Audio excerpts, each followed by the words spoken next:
Palavra da Verdade, a exposição bíblica com Hernandes Dias Lopes.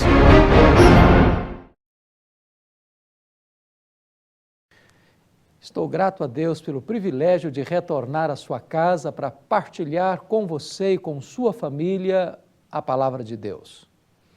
O tema que nós vamos abordar é um dos temas mais importantes e debatidos na sociedade brasileira na atualidade.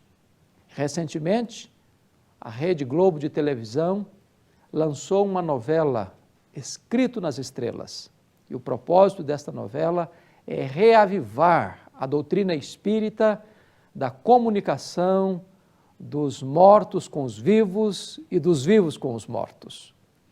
Esta é uma questão que está hoje em voga, sobretudo porque no ano de 2010, vários filmes foram lançados com este viés espírita, e você sabe que a alma do espiritismo é a possibilidade da comunicação dos mortos com os vivos. A grande questão é a seguinte: é possível os mortos comunicarem-se com os vivos? É possível os vivos se comunicarem com os mortos? O que a Bíblia diz sobre este assunto? O que a palavra de Deus nos fala sobre este tema? Em primeiro lugar, é preciso dizer que os mortos não se comunicam com os vivos. Isso é impossível. A Bíblia diz que esta prática vinda do paganismo é abominação para Deus. A Bíblia diz assim: quando vos disserem para consultar os médiuns e os necromantes que chiureiam, porventura o povo não consultará ao seu Deus? Em favor dos mortos, consultarão os vivos? A palavra e ao testemunho, se eles não falarem assim, jamais verão a alva. A palavra de Deus relata o fato de Davi orando pelo seu filho que estava doente. Orou, jejuou, chorou diante de Deus. No dia que o menino morreu, Davi disse assim: eu um dia irei a ele, mas ele jamais voltará a mim. Com isso, o rei Davi estava definindo que não há comunicação entre os mortos e os vivos e os mortos. Talvez o texto clássico que se usa para tentar provar esta tese da possibilidade da comunicação dos mortos com os vivos é o texto de 1 Samuel, capítulo 28, quando o rei Saul, já afastado de Deus, mergulhado na apostasia, um homem que já revelava insanidade na sua vida por um ciúme doentio por Davi, que haveria de assumir o trono em seu lugar, persegue Davi pelas cidades, pelos desertos, pelas cavernas. E diz a Bíblia que este rei se torna um homem desobediente, um homem rebelde, e agora Deus não falava mais com ele, nem por sonhos, nem por visões, nem por profetas. Nesse tempo também, o profeta Samuel já estava morto, e Saul queria consultar a Samuel, e vai a uma sessão espírita, vai a uma sessão mediúnica, vai consultar uma necromante para buscar ouvir a orientação de Samuel depois de morto. E diz a Bíblia que ele chega perturbado emocionalmente, cansado, com fome, sugestionado a qualquer coisa que acontecesse naquela sessão mediúnica. E a necromante então perguntou para ele: quem que você quer que eu faça subir? E ele respondeu: eu quero que você faça subir Samuel. E então acontece esta cena naquela sessão mediúnica, e entendendo Saul que foi Samuel quem se levantou ali, entabula com ele uma conversa.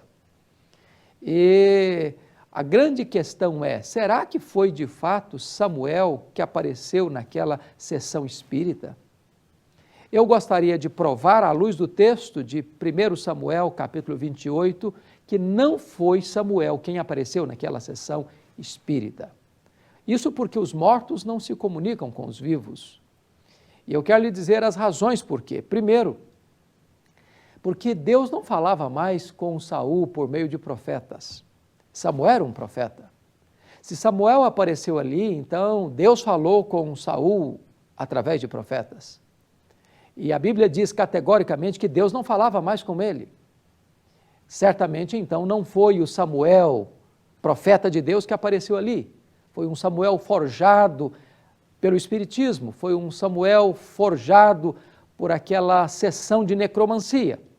Segundo lugar, não foi o Samuel verdadeiro que apareceu ali, porque você percebe que a Bíblia diz que quando um crente morre, o corpo volta para o pó, mas o espírito volta para Deus. O espírito de Samuel estava no céu. Consequentemente, se fosse o verdadeiro Samuel, ele não deveria subir, ele deveria descer. O Samuel do Espiritismo é o Samuel que sobe do abismo. O Samuel da Bíblia teria que descer da glória, do céu, do paraíso, do descanso dos filhos de Deus. Consequentemente, não era o verdadeiro Samuel que estava presente ali naquela sessão mediúnica. Ainda mais, a Bíblia diz que depois que uma pessoa morre, o seu destino está lavrado. Esta pessoa não pode mais nem sair da perdição eterna, do lugar de condenação eterna para o céu, nem sair do céu para um lugar de condenação eterna.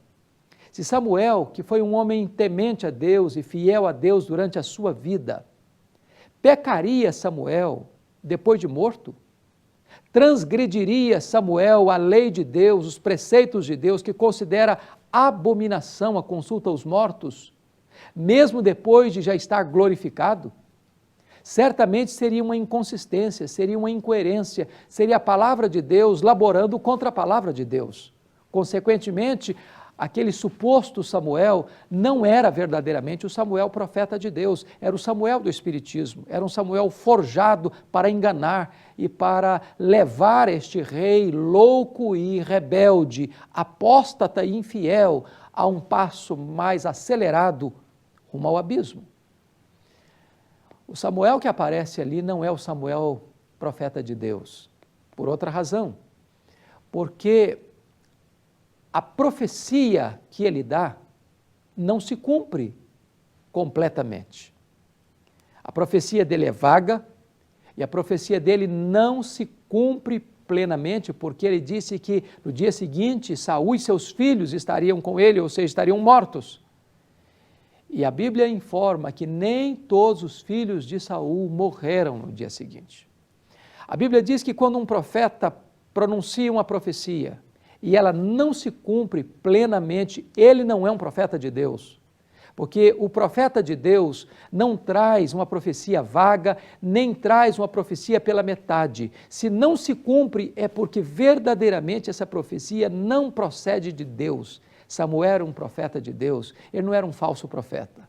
Ele não traria uma falsa profecia, ele não traria uma profecia que não se cumpriria literalmente. Consequentemente, esse profeta não era o verdadeiro Samuel, o Samuel da Bíblia, o Samuel profeta de Deus. Era um Samuel forjado numa sessão espírita, numa sessão de consulta aos mortos, e esta cena então precisa ser revista à luz das Escrituras. Mas nós poderemos ainda dizer o seguinte: não era o profeta de Deus que apareceu naquela sessão de necromancia, porque diz a Bíblia logo em seguida que Deus matou Saul, porque ele consultou uma necromante. Note você que se fosse o Samuel, profeta de Deus, Deus não poderia sentenciar e condenar Saul à morte por esse fato. Não diz Deus que Deus o matou porque ele consultou a Samuel.